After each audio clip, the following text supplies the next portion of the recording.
வாங்க இன்னைக்கு நாம ஒரு சூப்பரான விஷயத்த பத்தி பேச போறோம். நம்ம எல்லாருக்கும் வாழ்க்கையில வர்ற கஷ்டங்களை எப்படி சமாளிக்கிறதுன்னு ஒரே குழப்பமா இருக்கும் இல்லையா? அதுக்கு ப்ரூஸ்லி ஒரு அருமையான தத்துவத்தை சொல்லியிருக்காரு. அத பத்தி தான் நாம இப்போ ஆழமா பார்க்க போறோம். வாங்க ஆரம்பிக்கலாம். முதல்ல நம்ம எல்லாருக்கும் தெரிஞ்ச ஒரு கதையில இருந்து ஆரம்பிக்கலாம். ஒரு ப்ராஜெக்ட்னு வச்சுக்கோங்க. அது கிட்டத்தட்ட தோல்வி அடையிற நிலைமையில இருக்கு. எப்படியாவது அதை காப்பாத்தணும்னு ஒரு பயங்கரமான பிரஷர். அந்த நிலைமையில நாம இருந்தா எப்படி இருக்கும்? கொஞ்சம் யோசிச்சு பாருங்க. அந்த ப்ராஜெக்ட்ல இருந்தவர் சொல்றாரு, நான் தோத்துக்கிட்டே இருந்தேன், அதை எப்படியாவது சரி பண்ணணும்னு திரும்பவும் ட்ராக்ல கொண்டு வரணும்னு அவரை படாத பாடுபட்டிருக்காரு. சொல்லப்போனா கையில கிடைச்ச எல்லா வழியும் முயற்சி செஞ்சு பார்த்துட்டாரு. இந்த மொத்த போராட்டத்தையும் நாம ஒரு 3 ஸ்டேஜா பார்க்கலாம். முதல்ல என்ன ஆனாலும் பரவாயில்ல, ரிசல்ட்டை நம்ம கண்ட்ரோல்ல கொண்டு வந்தே ஆகணும்னு போராடுறது. ரெண்டாவது, கையில இருந்த காசு மத்த ஆப்ஷன்ஸ்னு எல்லாமே வேகமா காலியாக ஆரம்பிக்குது.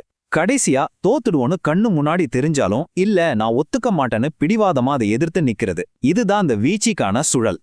ஆனா பாருங்க, இந்த நெருக்கடி தான் ஒரு பெரிய டேர்னிங் பாயிண்டா அமைஞ்சது.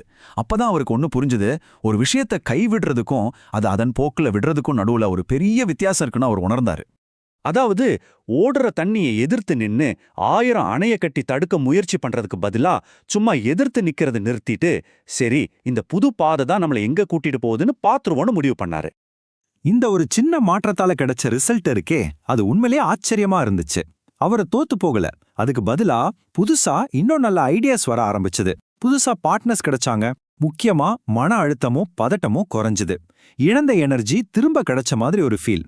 விஷயங்களை கட்டாயப்படுத்தாம அதோட சேர்ந்து பயணிக்க ஆரம்பிச்சாரு. இந்த அனுபவம் ப்ரூஸ்லியோட ஒரு முக்கியமான தத்துவத்தை அப்படியே ஞாபகப்படுத்துது. அவர் என்ன சொல்வாருன்னா, நம்மளோட இயல்பான உள்ளுணர்வு ஒரு பக்கம் இருக்கும், நம்மளோட கட்டுப்பாடு இன்னொரு பக்கம் இருக்கும். இது ரெண்டையும் நாம ஒன்னா ஒரு இணக்கத்தோட கொண்டு வரணும்னு சொல்வாரு. சரி, இப்போ இந்த தனிப்பட்ட கதையில இருந்து அதுக்கு இன்ஸ்பிரேஷனா இருந்த அந்த பெரிய தத்துவத்துக்குள்ள போகலாம் வாங்க. இந்த தத்துவத்தோட மைய கருத்து ரொம்ப சிம்பிள், ஆனா ரொம்ப ஆழமானது. அதாவது வளைஞ்சு கொடுக்கற தன்மை தான் வாழ்க்கை, ஆனா முரட்டுத்தனமா பிடிவாதமா இருக்கிறது மரணத்துக்கு சமம். இது நம்ம உடம்புக்கு மட்டும் இல்ல, நம்ம மனசுக்கும் நம்ம ஆன்மாக்கும் கூட பொருந்தும். சரி, இந்த நெகிழ்வுத்தன்மை அதாவது ஃப்ளையபிலிட்டினா என்னன்னு புரியணும்னா அதுக்கு தண்ணியை விட ஒரு பெஸ்ட் உதாரணம் சொல்லவே முடியாது. யோசிச்சு பாருங்க, ஒரு ஓடையில நீங்க ஒரு கல்லை தூக்கி போட்டா என்ன ஆகும்? தண்ணி அதுக்கேத்த மாதிரி தன்னை மாத்திக்கும், அந்த கல்லுக்கு இடம் கொடுக்கும். தண்ணிய கையில பிடிக்க நினைச்சா அது விரல் இடுக்குல ஓடிடும். நீங்க தண்ணிய குத்துனா அது வழிய விட்டு விலகி போகுமே தவிர அதுக்கு எந்த சேதாரமும் ஆகாது. ப்ரூஸ்லி இதத்தான் சரியா புரிஞ்சுக்கிட்டாரு. தண்ணியோட இந்த இயல்பு விட்டு கொடுத்து சூழ்நிலைக்கு ஏத்த மாதிரி தன்னை மாத்திக்கிறது தான் உண்மையான பலத்தோட ரகசியம்னு அவர் நம்புனாரு. ஓகே, இது கேட்க நல்லா இருக்கு. தண்ணி ஒரு நல்ல உதாரணம்லாம். ஆனா இந்த நெகிழ்வுத்தன்மைங்கிற விஷயத்த வெறும் உருவகமா மட்டும் பார்க்காம நம்மளோட டெய்லி லைஃப்ல எப்படி அப்ளை பண்றது? இத விளக்குறதுக்கு ப்ரூஸ்லி அடிக்கடி ஒரு கதைய சொல்வார். ஒரு பெரிய புயல் அடிக்குதுன்னு வச்சுக்கோங்க.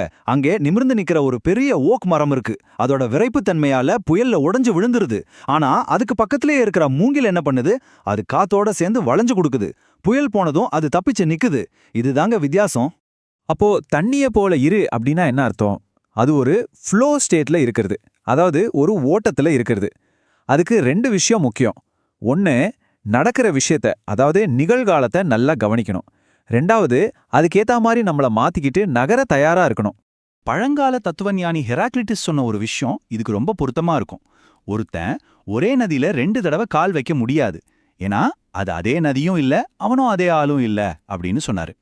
இது எவ்வளோ பெரிய உண்மை பாருங்க. வாழ்க்கைங்கிறது ஒரு ஓட்டம்.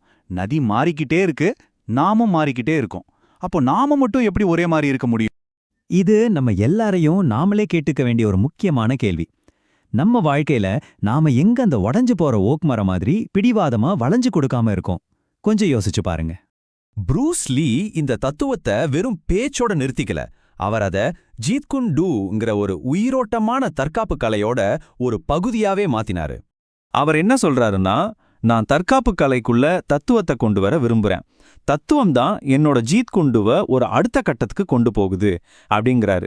அவரை பொறுத்த வரைக்கும் ஜீத் குண்டுவும் தத்துவமும் ஒன்னு விட்டு ஒன்னு பிரிக்க முடியாதது. ஆனா இங்க ஒரு கேள்வி வருது.